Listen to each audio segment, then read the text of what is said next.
Welcome to the Commentary Magazine Daily Podcast. Today is Monday, July 28th, 2025. I'm John Podhoretz, the editor of Commentary Magazine. With me, as always, executive editor Abe Greenwald. Hi, Abe. Hi, John. Washington commentary columnist Matthew Continetti. Hi, Matt. Hi, John. And social commentary columnist Christine Rosen. Hi, Christine. Hi, John. It's going to be a difficult podcast for me not to completely lose my cool, lose my temper, lose my bearings, and lose my faculties. The last 96 hours or so have been among the toughest emotionally for me, and I think for a lot of us, maybe more, maybe 100, maybe 96 is too short, since the early days of the October 7th wars, because the successful campaign to tag Israel as a deliberate genocider has gone completely mainstream in a way that it really had not.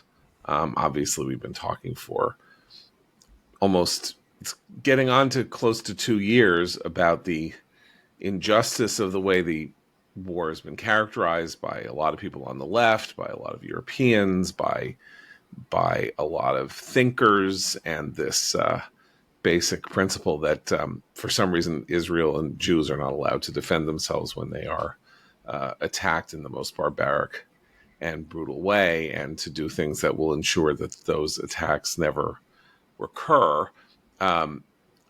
Obviously, the most successful counterstrike against Israel throughout this period has been the idea that the civilian Gazans are suffering through no fault of their own, that this is a war between Israel and Hamas, and that Israel's tactics have caused not only wholesale destruction in the Gaza Strip, but also a crisis in nutrition. And this is the sort of thing that caused Israel, under American pressure, to halt its advances in early 2024 for America to support the construction of this doomed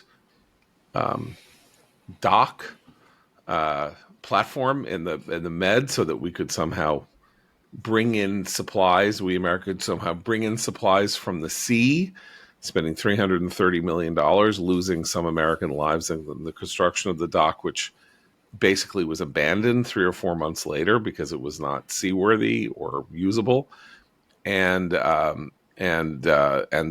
kind of ongoing conflict between Israel and the UN and other forces that were nominally trying to bring food aid in to Gaza in the middle of a war, claiming that the Israelis were making it impossible to do so, while Israel claimed that when it allowed this food aid to get in, Hamas was stealing it, selling it, using it to feed itself, to get to basically extort its own people of money so that it had financial resources to continue fighting on, and all of that. And then Israel essentially establishes this Gaza Humanitarian Foundation system for food distribution about a month ago or 6 weeks ago.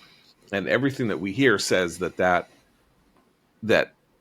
tens of millions of meals have been distributed, but that the sites where they're being distributed have become chaotic, and there's firing going on between Hamas and Israel. Israel, but largely claims that the idea that they are firing wantonly is a complete fabrication, and that Hamas is attempting to draw fire or is firing and then saying the Israelis are doing it, and it's all chaos. And now, last week, suddenly, Gaza is starvation.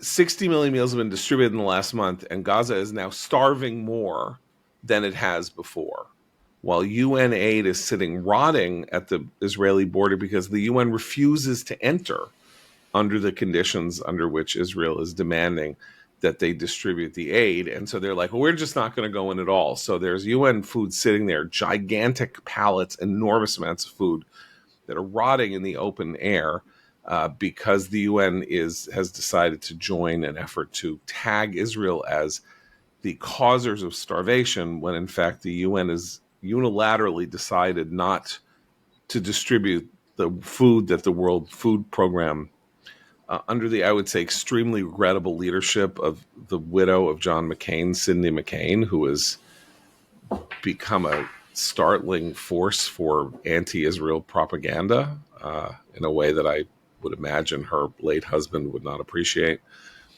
Anyway, so this is where we are, and I am mainly going to finish this monologue by saying that it has now become totally acceptable in mainstream for the New York Times and the Washington Post and AP and Margaret Brennan on Face the Nation and others to say Israel is starving Gazan children, deliberately starving Gazan children. And there's a term for this, and it's a blood libel.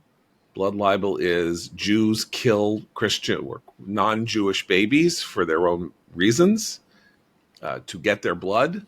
Blood libel really is that they get their blood for Passover matzahs, but nonetheless, it's not even qualified. The front pages of the Times and the Post literally said this without qualification. There is starvation in Gaza. The Gazans are starving en masse, and Israel is responsible. So aside from the simple matter that this war could be over in 3 minutes if Hamas says we are laying down our arms and we surrender, which is the only thing that matters here. The only thing, the only reason that there is a problem at all is that Hamas is still a combatant in a war that it has largely lost. Okay, so I am beside myself.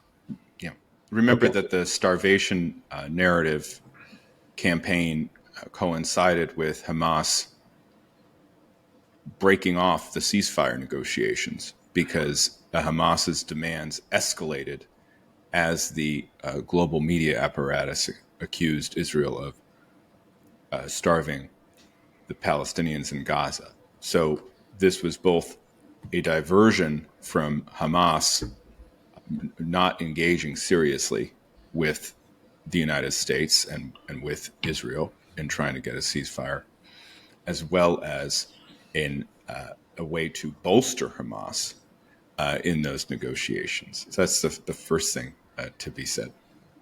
The second is, just for context, there is no historical precedent for a nation to feed another state or statelet or nation that it is currently at war with. And so the responsibility that is placed on Israel is historically novel, and it's also part of the way in which double standards are applied to Jews and Israel as part of anti-Zionism and anti-Semitism. And can we delve just to make into the this? double standard Right, go ahead. clear before you go on? Because there's another country. There's only one other country that borders the Gaza Strip, and that's Egypt. And since October 7th, 2023, Egypt has increased its fortifications along the Gaza border. Egypt sent in apparently one food convoy today as part of the new relaxation of aid that Israel has announced, which we can get into. But Egypt has prevented the Palestinians in Gaza from leaving the Gaza Strip during this conflict, which is also unprecedented. Yeah. So you have the unprecedented burden that is placed on Israel to feed the people against whom it is fighting, to free its hostages, and to destroy this terrorist organization that is responsible for the October 7th massacre. And then you have the novel situation of Egypt, blocking not only Palestinians in Gaza leaving or becoming refugees, but even the ability to set up, which people have advocated, some type of camp system right across the border in the Sinai, which is practically empty. Egypt won't even do that. And do we hear a single condemnation of Egypt? Do we hear any pressure placed on Egypt? None. No, what do we hear is that the World Food Organization or the World Food Program or whatever it's called is working with Jordan, is trying to work with Jordan to figure out a way to supply uh, Gaza. Now, Jordan, as you say, does not border Gaza. There is this country called Israel that stands between Jordan and Gaza. So this idea that, well, we can't do anything with the Israelis, so we'll go with the Jordanians, is nonsensical in the extreme. There's no path from Jordan other than it's close, so you could fly a plane from Jordan and do food drops, and we can talk about that in a minute. Can I Yeah, add please. one other thing to Matt's point, which is important.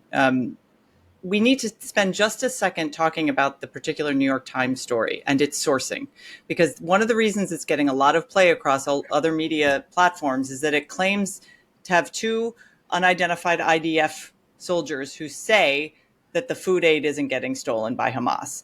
Those are unsourced, so you have these two anonymous sources. The only official source quoted in the story is, of course, the Gaza Health Ministry, which we know is Hamas. And there is no effort on the part of the authors of this piece to contextualize any of it. And for example, to note on the record that we do know Hamas has frequently stolen aid, that members of UNRWA, employees of the UN, themselves were also active Hamas forces, and particularly on October 7th and afterwards. We have video proof, we have photographic evidence, we have all of these examples that prove exactly the context under which the story should have been framed. And the reason it wasn't framed in this context is exactly as Matt says. It was an effort to double down on the double standard that Israel is held to, and it is absolutely appalling that this was immediately picked up uncritically across all these different platforms and is being used as evidence to promote this lie that Israel is deliberately trying to starve civilians in Gaza. There's the campaign of official lies now is really what is so striking. There's the no, as Christine says, there's the no evidence that Hamas steals. I have to laugh as I repeat it. No evidence that Hamas steals UN aid lie. And then there's the starvation question. We don't know at all if there's starvation. We know there's a food crisis, sure, because we know that Hamas does steal food, does prohibit Gazans from going to get food, but we also know that the picture of a starving child that went around the world in every front page and on every broadcast is of a Gazan child with I don't want to get the Cerebral condition palsy. Cerebral palsy, right?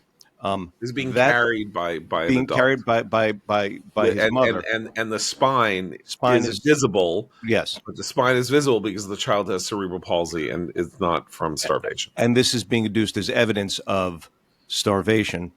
Turns out that child has cerebral palsy, and his brother, who does not, looks perfectly healthy, as does his mother. We have no idea when we get these headlines splashed across our screens about starvation, what's really happening. We do know for a fact that Israel has been trying for months and months and months to flood the Strip with aid. And we also know that Hamas has wanted this fake starvation campaign for a very long time, because they've made attempts in the past. The story didn't get the traction it got this time, but the New York Times has been crying Gaza starvation for over a year, periodically. So that's why there's been this crying wolf aspect to it in the first place. Yeah.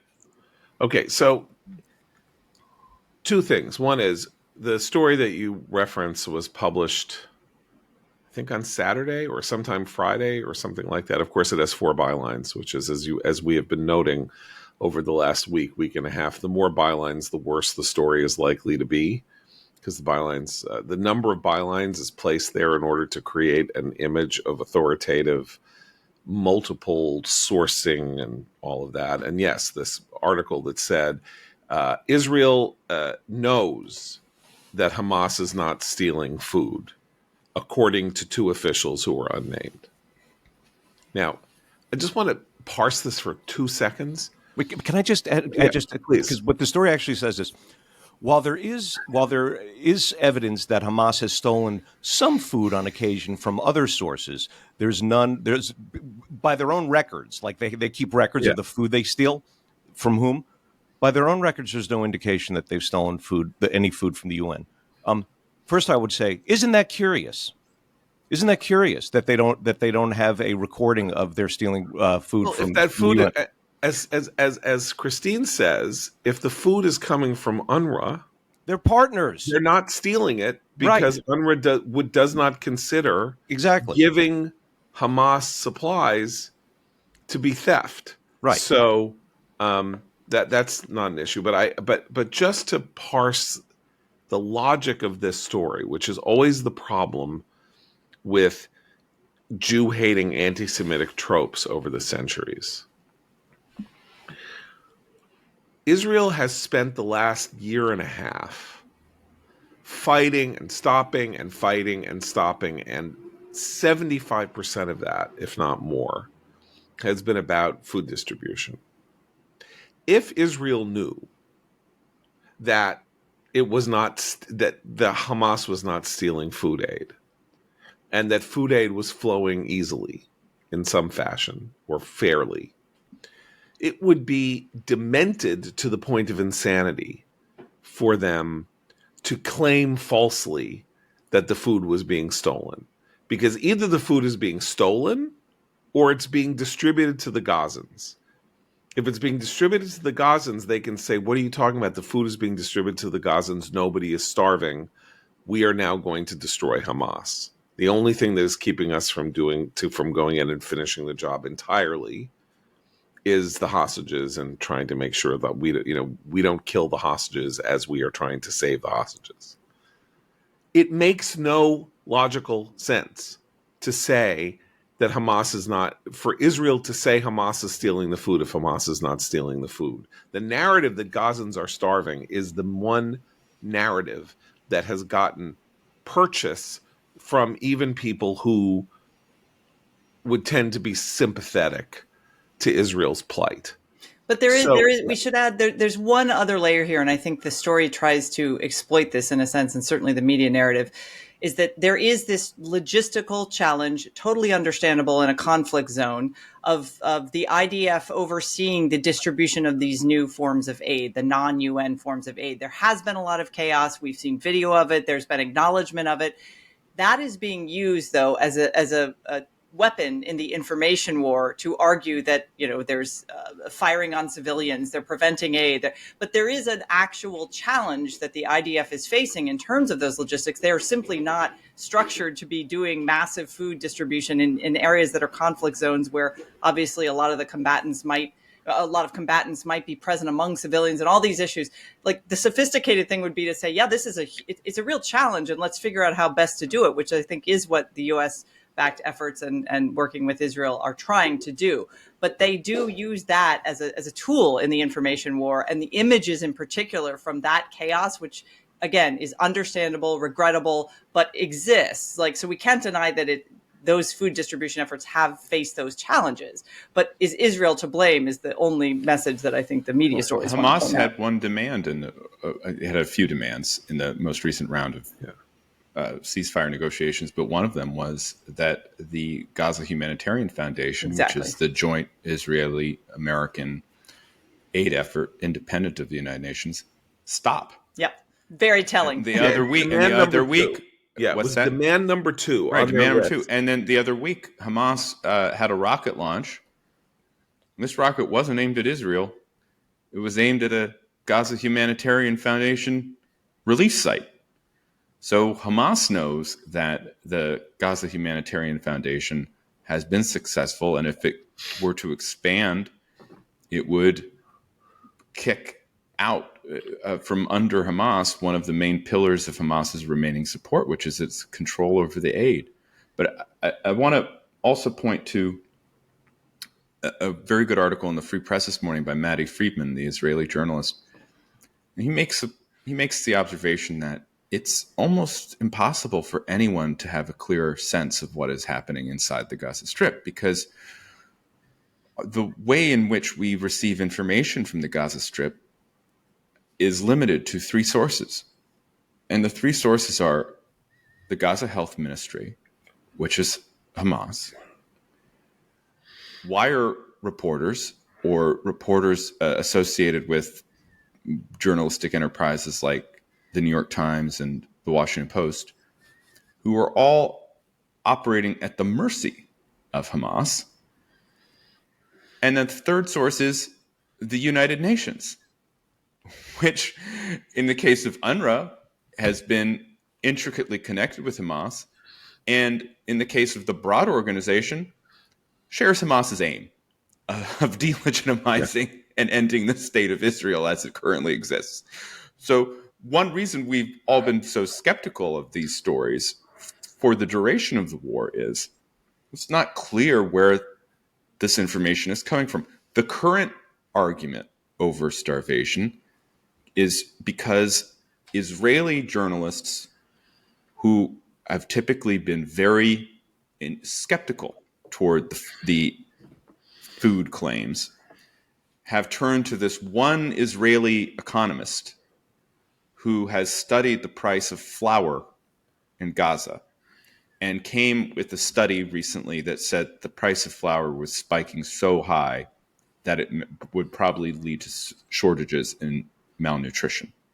And that study has come out at exactly the same time as this campaign against the Gaza Humanitarian Foundation, at the same time as these stories and photos are being circulated online, and at the same time as the United Nations has been locked in this struggle with the Gaza Humanitarian Foundation and with Israel over whether or not it can safely distribute the aid that is sitting there just rotting in broad daylight. Okay, two more logistical points, and we have to get to the moral framing here, because that is what has changed here in a fundamental way, or has advanced here in a fundamental way that is horrifying. So one of them, as you mentioned, is this study by the Hebrew University economist that I'm not going to question it. I haven't really, it hasn't been published in English for one thing, but people of reasonable politics look at it and say it seems legit. But there is a fundamental supply and demand incredulousness that springs from my brain as I read about this, which is that one of the things that the Gaza Humanitarian Foundation has done is to distribute flour. And one of the things that we know about the Gaza Humanitarian Foundation is that it has distributed what they call the equivalent of something like 60 million meals over the last 6 weeks. So flour is one of the elements in the Gaza Humanitarian Foundation package that has been presented to people, and rice also. So maybe you look at flour, but rice. It does not make logical sense that a huge influx of staple foodstuffs is increasing starvation or increasing prices.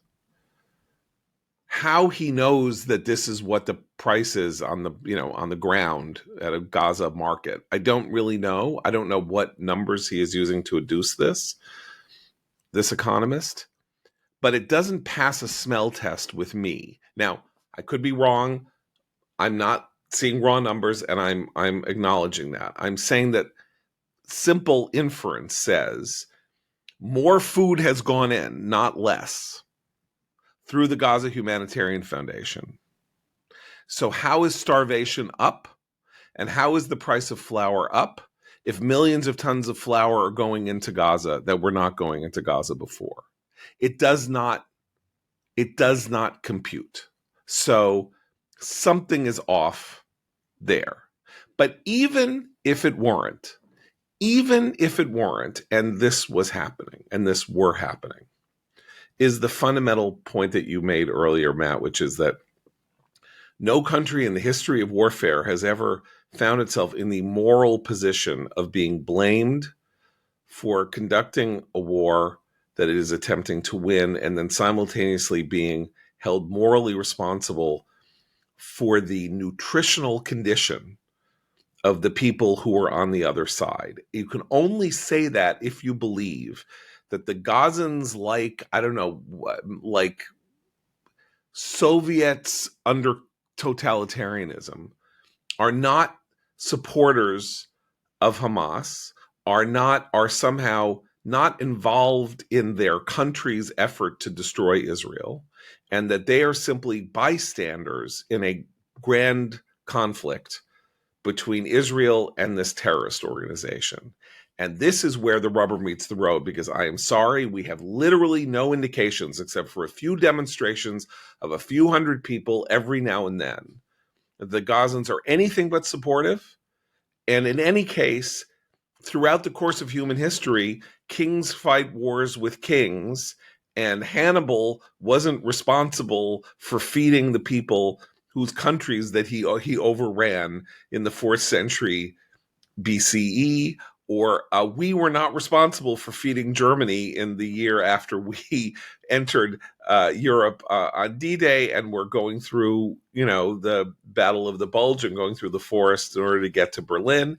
And no one is ever responsible in that fashion. There may be a slight confusion because we have fought wars since World War II in which there is a civil war set up, North Korea versus South Korea, North Vietnam versus South Vietnam, in which we are actually on the side of one of the players in the area. And so we're in South Vietnam helping the South Vietnamese and propping up their civil society and spending a lot of money there, while we do not believe that we have any obligation to help the starving people of North Vietnam.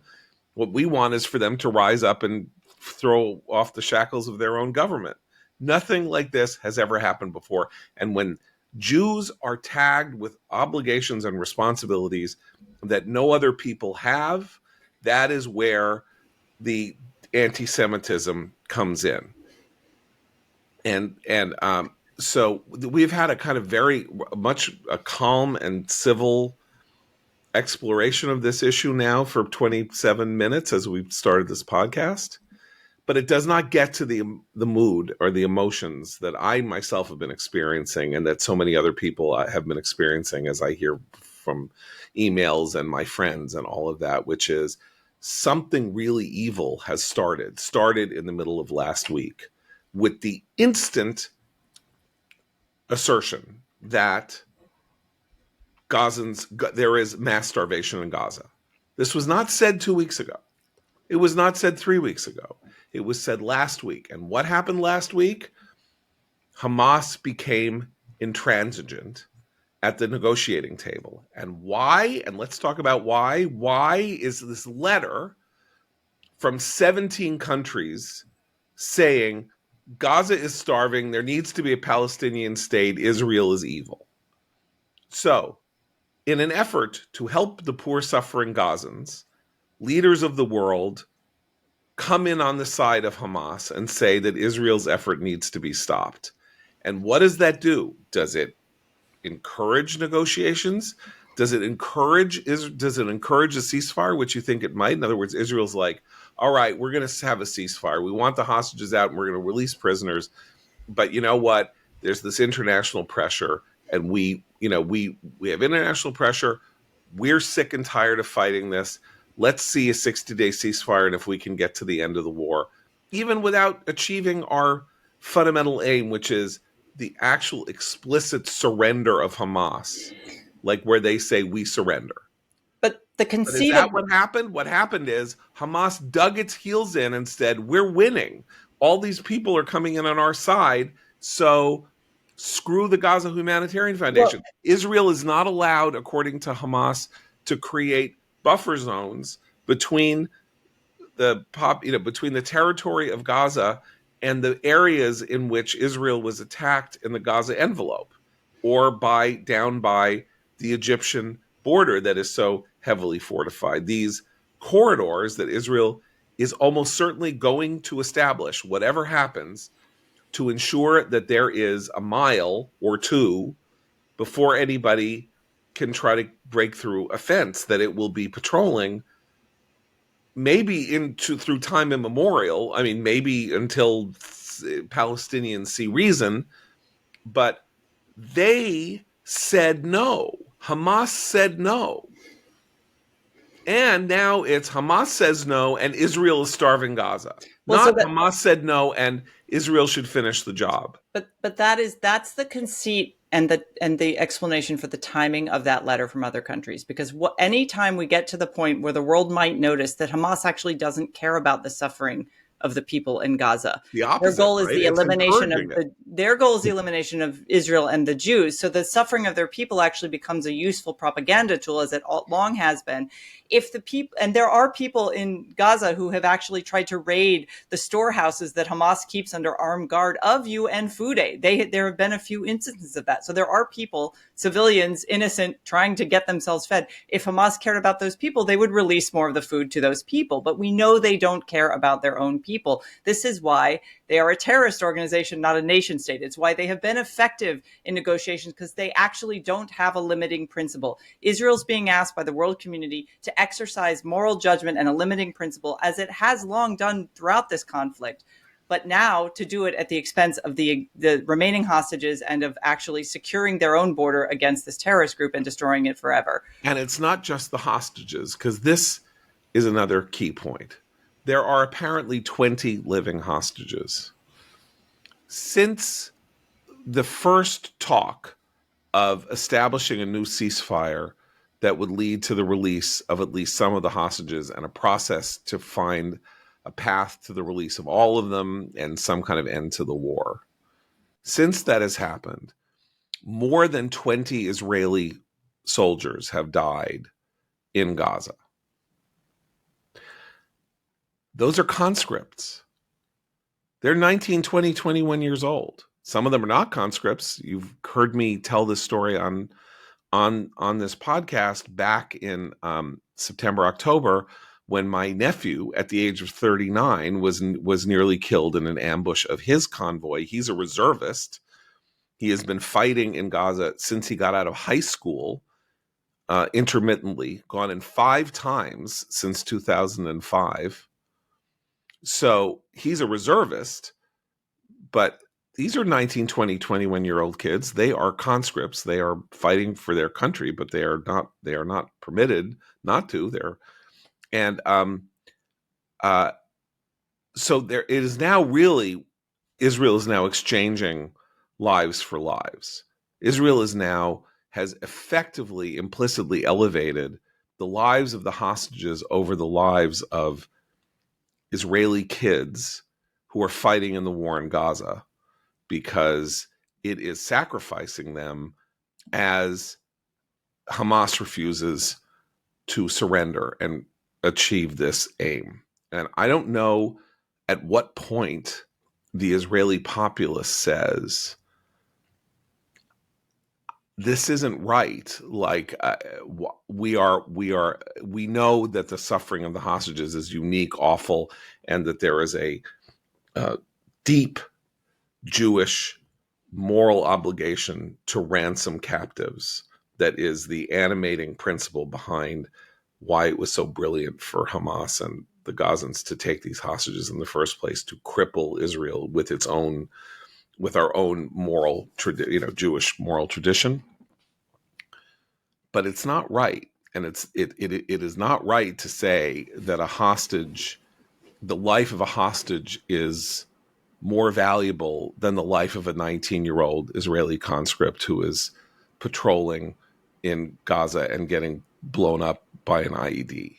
And so that's also something that no one is talking about. And well, yeah, I mean, it's almost that they're talking about it indirectly in the discussions that you're hearing about concerning a change in strategy or a change in tactics. So to just wind the clock back a little bit, after the ceasefire talks ended last week and Witkoff came back to the United States, Trump gave those comments at the White House where he said that he thought that Hamas wants to die, that Hamas is going nowhere, and that we're going to take a new look at ways to return the hostages and to end the war. And Netanyahu said something similar, and so did Secretary of State Marco Rubio. What those new methods are, we really don't know. We do know the IDF has started to go into parts of the Gaza Strip that it has avoided since the beginning of the war for fear that Hamas may, kill the hostages if it feels that they're on the verge of being rescued. But we also know that this calumny about starving Gazans arrived right as Trump was saying Hamas wants to die and we need to do something different. And so what has happened over the past weekend is a shift in strategy on food delivery as well. And now we've had, over the weekend, there have been airdrops of food for the first time in a very long time. It's like since the beginning of the war, or the first or second ceasefire. There are these convoys we mentioned earlier. Trump today, appearing next to British Prime Minister Keir Starmer, said that the United States was going to have some more sites. He was a little bit unclear whether that just meant an expansion of the Gaza Humanitarian Foundation, which is probably likely, or something new. But the more you're talking about the food, the less you're talking about how do we end this war? Because talking about the food means essentially stay the course. And one other tactic that was announced by Israel over the weekend was these new, basically humanitarian pauses in certain parts of the Gaza Strip where the IDF is not active. They will cease operations for, I think, about 12 hours a day to allow the Palestinians to get access to food. Again, pausing the war just means the war will be prolonged. And I think that's one tactic. Again, this is all in the service of Hamas's strategy of trying to remain in power, trying to prolong the war, because it believes, among the few, whatever command structure still exists, it believes the longer the war goes on, the more international pressure will be put on Israel, and that furthers Hamas's aims. And it's not just international pressure on Israel. That is where things are getting morally hairy and very upsetting. Because, again, the New York Times story that we have been referencing, though it does not name it, let's say that they're not lying and that they have two sources in the Israeli military who are saying Hamas never stole food, i.e., if Hamas never stole food, let the UNRWA trucks in and leave them alone and let them do whatever it is they do, because Hamas never stole the food anyway, so there's no reason to hold them up and search them and insist that they go through a checkpoint process that for some reason, I wonder what it is, the UN doesn't want Israel to be searching those trucks and making sure that arms aren't coming in the, among everything else. But it is Israel itself. There are two faces of this. One is the world seems to be saying, and Ross Douthat in a shameful column basically said it, and others have been saying it, you know what? It's too much. It's just too much. Okay, I was on Israel's side, but it's just too much now. It's too much of a muchness. Enough. I want to talk about other things. You're making me think about this. I don't want to think about this anymore. So Israel's lost the moral high ground, as far as I'm concerned, because apparently moral high grounds have time limits. Israel's fine as long as the war only goes on a year, but apparently it's not fine if the war goes on for 2 years. The war, again, it is in Hamas's hands to end the war. It is in Hamas's hands to end the war. There are two combatants. One side is losing, and it could say, uncle. The other side has said that the end goal of this war is the elimination of the government of the territory that attacked us, the governing terrorist group that attacked us. And if we do not achieve that aim, we will not effectively win this war, which you, Ross Douthat, and other people say is theoretically just, but practically I'm bored and I don't like watching this, and it's on my TV screen and I want to talk about what's going on with the Pope or something like that, and stop making me write columns about this and having podcasts with Brett Stevens. I've had enough. And there's a lot of I've had enough, and there's a lot of I've had enough among liberal American Jews who are sick and tired of having to defend Bibi, whom they don't like, or the government that they don't like, and they would like it all to stop so they don't have to do it anymore, because it's hard on them and they get yelled at, and they're in a chat group at their school and the other mothers are yelling at them and saying, what about the starvation? And they don't have the arguments or the tools to make these arguments, and they are, as Jews often do when push comes to shove, saying, what are we doing wrong? Obviously, let's be self-critical. It's our fault. We're doing something wrong. We're lame. We're terrible. Something, let's sue for peace so people will think that we're nice, because we're not being nice enough. And so that is one of the reasons that this is so incredibly distressing. Things anecdotally that I'm hearing and things I'm seeing on social media and all of that, which is like, I just, you know what? I'm Yair Rosenberg. And I just, no more. No more. Like when I go into my office at the Atlantic, everybody gives me the fisheye. I mean, that is the quality of the objection. Now, if you're an Israeli and you have family, it's 20 months, 21 months, and your family, you have kids who are about to go in, and you're like, you know what? Give me a strategy for this to be over. And this is where there is an issue, which is that it is not clear that the Netanyahu government knows how to end this. And so if it is losing the confidence of its own, including its own coalition, if it's losing the confidence of its own coalition that it has an end game in mind, while they're getting a green light from the president of the United States, who is saying, finish this, end this, let's get this over with. Problem is, getting it over with threatens the hostages. Problem with not getting it over with is it threatens Israeli kids who are going into the military and who are functioning in Gaza. It's an incredibly difficult situation. But American Jews and others going wobbly on this is extraordinarily distressing to me. And if you're listening, it should be extraordinarily distressing to you.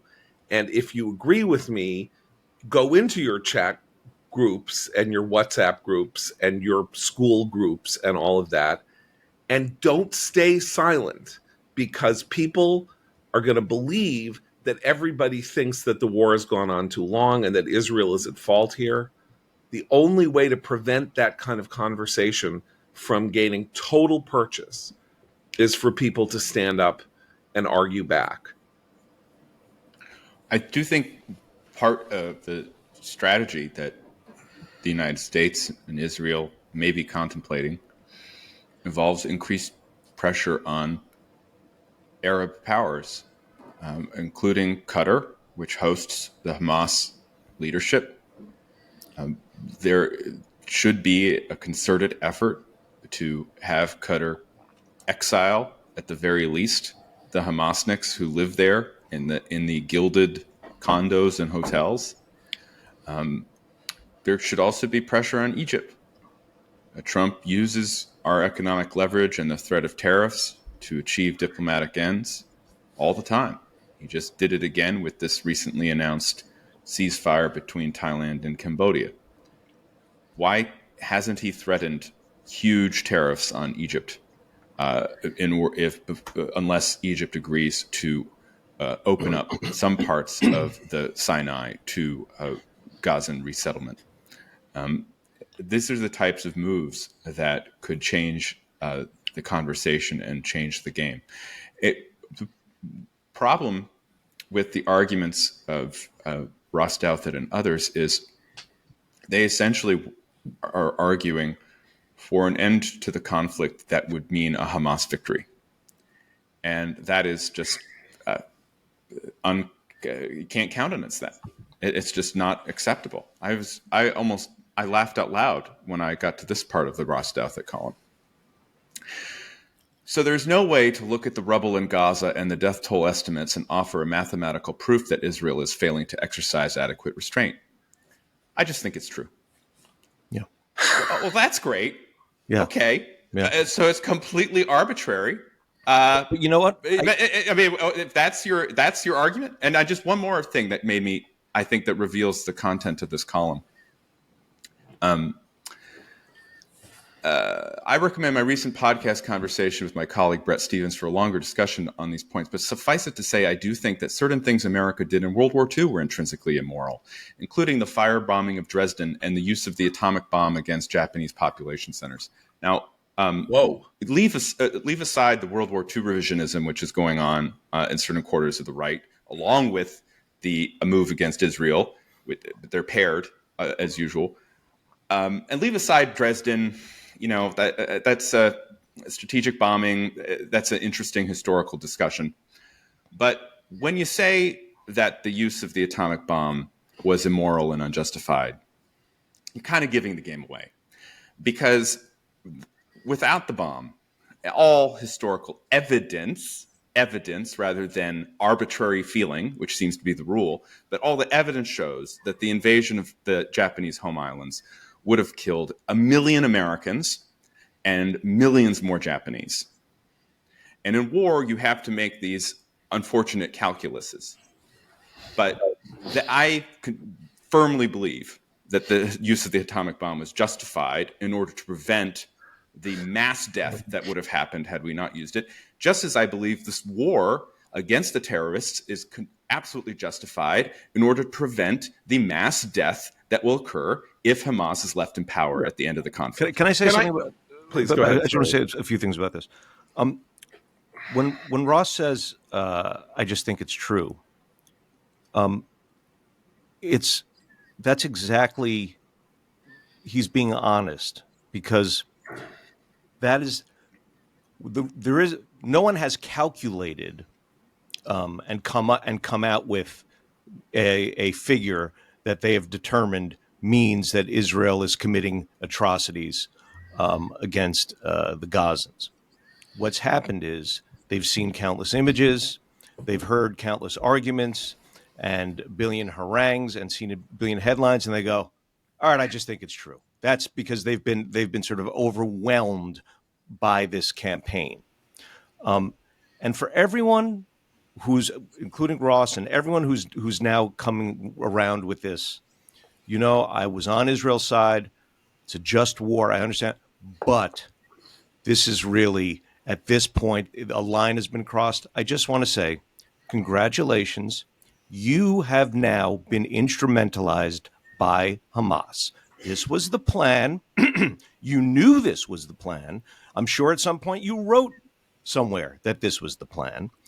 This is another unique thing about this war. Not just that Israel is unique in history in feeding the population that has waged war on it. There has never been this villainous moral blackmail by a combatant that started a war, stole its enemy's people, and then waged a war of moral atrocity on its own people until the world would turn and say, stop it. At any cost, you win. Stop. I don't want to see headlines. I don't want to see pictures anymore. That was always the plan. And now you've fallen for it. You had a little spine at some point, but just not enough. And that's where you are now. Well, and Matt, it's such an important point, because from the minute that first Hamas terrorist flipped on his GoPro camera, as they all did, to film their atrocities, they knew exactly the information war they wanted to fight, and they are winning. And the fact that people like Ross who's, he's our colleague, decent guy. He is being rewarded for this form of performative empathy that they have in droves for anyone in Gaza and now for Hamas, but lack entirely when it comes to the situation of Israeli citizens. And that's where the rewards that these platforms fuel, they are now seeking, because in part that's the world we live in, but we should not be rewarding. This is performative empathy. I find it appalling, quite frankly. Two aspects of this. I would spend 30 seconds on Dresden, because everybody knows you're not supposed to like Dresden. And you know why? Because it's 127 pages long, read Slaughterhouse-Five, which is half of it's, is this science fiction story about somebody captive on a planet called Tralfamador. And then half of it is Kurt Vonnegut's memoir of being a German POW living through the firebombing of Dresden. And so the firebombing of Dresden is one of the few events known to people who go to American high school from World War II because of Slaughterhouse-Five. Dresden was firebombed as a response to the Blitz of London. And Churchill did not feel the strategy of how England was going to engage with Nazi Germany for this massive series of raids on its capital city was a long dispute over the course of the war, but that the firebombing of London needed to be addressed kind for kind was something that there was literally no one on the planet Earth did not understand. That you could not let your capital city being bombed from afar pretty much for the first time, by the way, in human history, because that didn't happen during World War I. It was a response to an attack. It wasn't an attack on its own, and it destroyed wonderful buildings with beautiful architecture and all of that. And Churchill didn't care, and nobody cared. And nobody should care now, because that was a very important act of historical deterrence, which said, you firebomb my capital, it may take me 3 years, it may take me 4 years, but I'm not letting you get away with that. And if you try to destroy a city of ours, we are going to destroy a city of yours. That is mutual assured destruction or something like that. And for some reason, over the course of the last 80 years, that has been forgotten in the tears over Dresden's beautiful architecture being bombed by the RAF. And it should not, because it was a highly moral act to bomb Dresden in terms of a human history and establishing guidelines and boundaries and guideposts for how wars were going to be conducted in the future. You hit us, we hit you. And we're going to hit, as George W. Bush once said, at a time and a place of our choosing. And that's what happened with Dresden. That's number one. Number two, okay, so that I just wanted to correct to say, okay, you know what, Dresden, but not Hiroshima and Nagasaki, every word of which I agree with Matt about. Secondarily, the central point here was expressed last week in a column by Ezra Klein, not a supporter of the war, I don't think, or whatever. This what Israel is and how it works and where the morality of all this is. And his line, I think we talked about this last week, was Israel is stronger than Hamas. Israel is bigger than Hamas. Israel is the strongest country in the Middle East. It has the biggest military, whatever. So its existence and its survival has never been in doubt. And therefore, continuing the war in Gaza is unjust because the attack is disproportionate to the threat. That is simply not true. This was a 7-front war begun by an Iranian proxy with the theoretical construct of a 7-front attack on Israel that would follow on October 8th. Hezbollah would hit, Yemen would hit, Iran would hit, the West Bank would rise up, and maybe Arab populaces inside Israel would rise up. There was a theoretical structure to the idea that Israel could be destroyed after October 7th that did not go operational for all kinds of reasons, but was not a bad plan If you think about it, if everything had worked like clockwork, if Hezbollah had fired 100,000 missiles on October 8th, if Iran had decided to fire ballistic missiles on October 9th, if Yemen had sent drones on October 10th, and if the Palestinian population on the West Bank had risen up on October 11th, it is impossible to say what condition Israel would have been in. It didn't happen, but think about what if it think about what if it had. Think about which was Hamas's plan. Hamas didn't have the plan of, we're going to go in and have like a murder spree and then take some people back in and then go, behind our fence. Well, we had a glimpse of it, not so much from Hamas in those first 2 days where, yes, that Israel did not have control of the Gaza envelope. But then for months afterward, before the threat from Hezbollah was neutralized, when we had the evacuation of the Israelis living in the northern sector. And people were gone from their homes for a year. Kids were not in school for a year. They had to move out of the range of Hezbollah rockets. And that's the point. That's why Israel's existence is always up for grabs, because Israel's purpose is to be the national home of the Jewish people.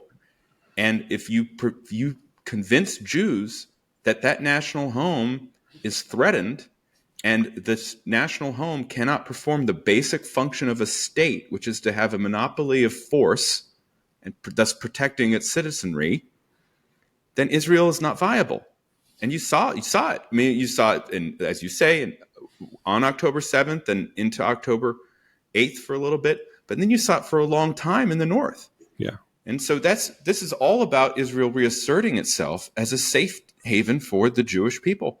And reestablishing deterrence. Reestablishing that is what deterrence. This was about. Okay. Yeah. One last. I was just going to add, because may he rest in peace, the great Tom Lehrer passed away this weekend. Yes. And I was remember one of the taglines in one of his wonderful satirical songs, when he's going through all the different religious faiths, he says, and everybody hates the Jews. The Catholics, and yes. the Catholics yes. hate the Protestants, and the Hindus hate the Muslims, and everybody hates the Jews. But during National Brotherhood Week, So Ezra Klein needs to go listen to that song for a few minutes before he writes Tom Lehrer was fantastic, and it's amazing. His output was 37 songs. I know. Total. Each one a gem. Every single word of them. Okay, one final point about Ross Douthat, our great Catholic moralist. Being in the right does not have a time limit. Either Israel's war to defend itself is just or it's unjust. Wars don't suddenly turn unjust. Like the effort, the thing that makes the war moral doesn't end because you hit month 21. Either it is or it isn't. Now, it's possible that the tactics at any given moment in a war, which is the debate over Hiroshima, Nagasaki, and Dresden, that the tactics may extend into evil, or that there are war crimes along the way. And God knows the behavior of some Americans in the Pacific theater that we've read about in the course of our lives were pretty savage, although what they were facing was a much greater savagery. But the essential morality of the war never changed.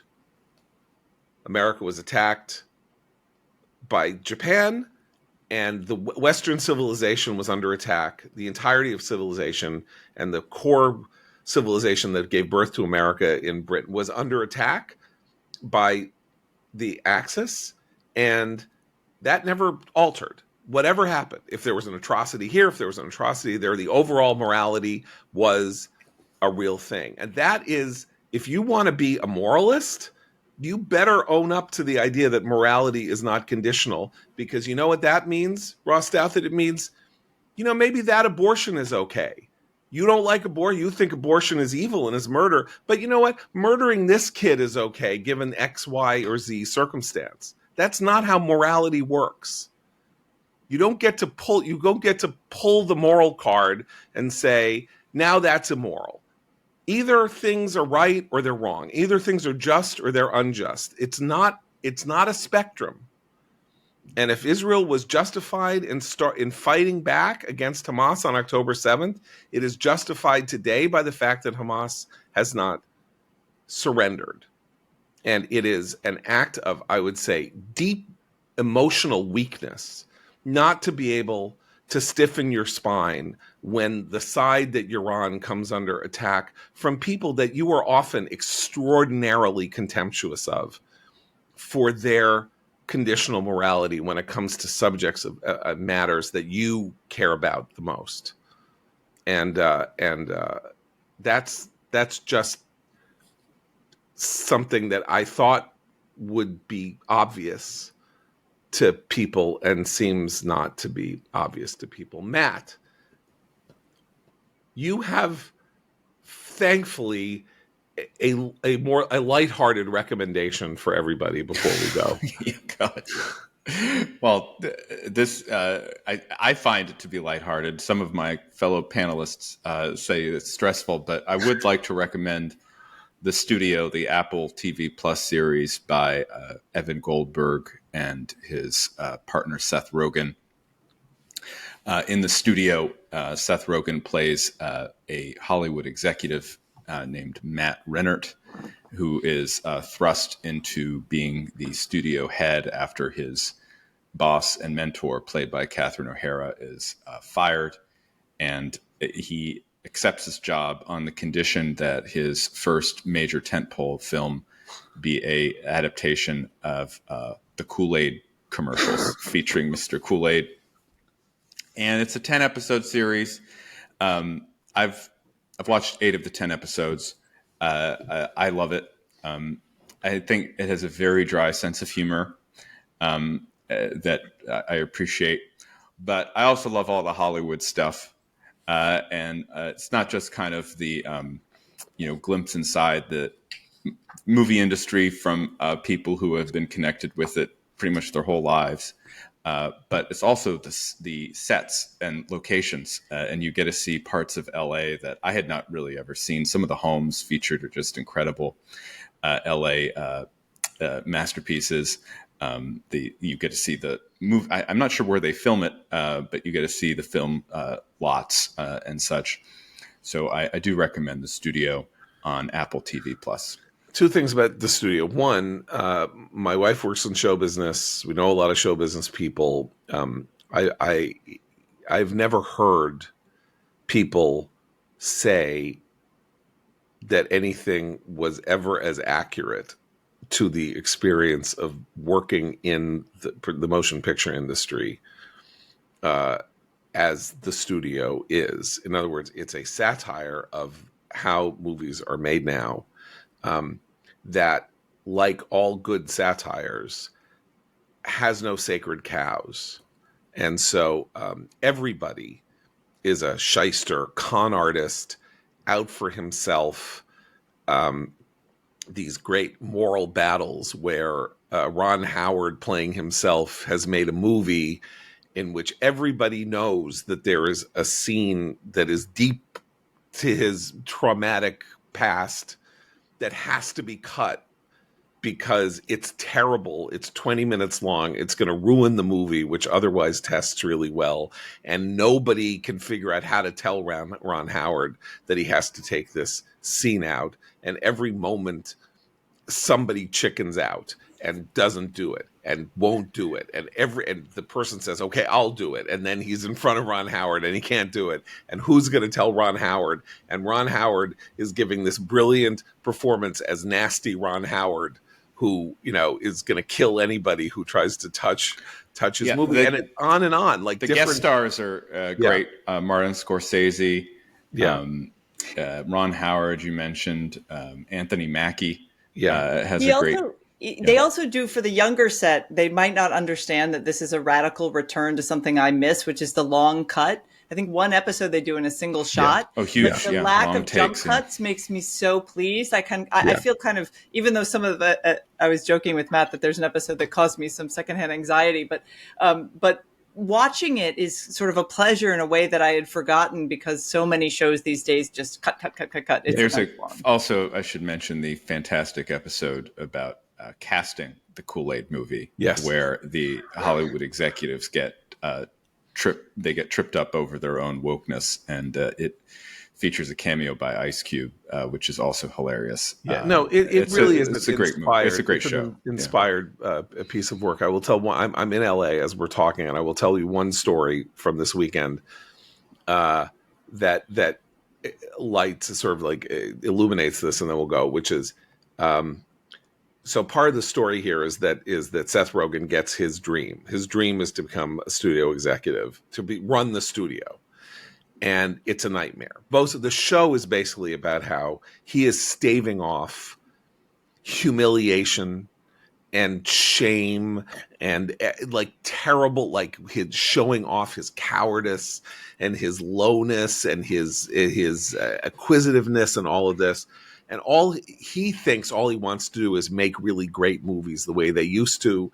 And then every time he has to make a choice that would be for the great movie as opposed to something that is completely expedient, he, of course, chooses the expedient thing so that he isn't 86th. And the first, see, you mentioned his boss is Catherine O'Hara. She's fired. He goes to see her. She bursts into tears as he opens the door.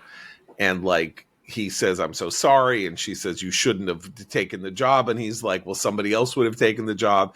And then she's there throughout the series, kind of both to help him and bedevil him and kind of screw around with him. Okay, so Friday night here with my wife and I go out to dinner at a restaurant in Santa Monica with somebody in the industry. And it's a kind of show busy restaurant. So people keep coming over to the table to say hello to my wife and to the other person in the industry.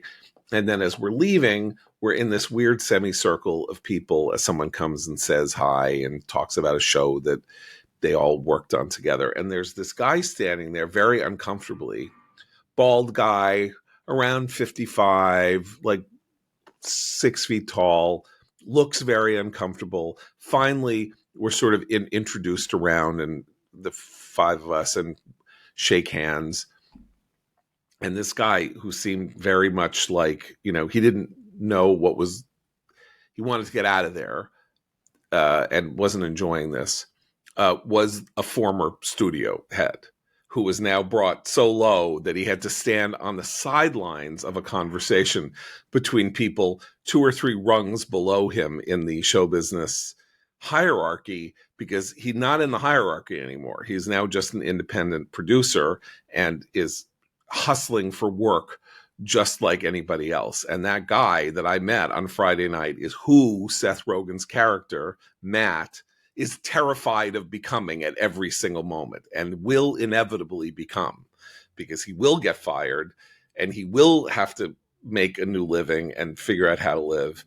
And that's part of the and so that I had this but real. But at the same time, Catherine O'Hara's character seems much happier than Seth Rogen's character over the course of the series. So maybe there's hope yet for that man you met on Friday night.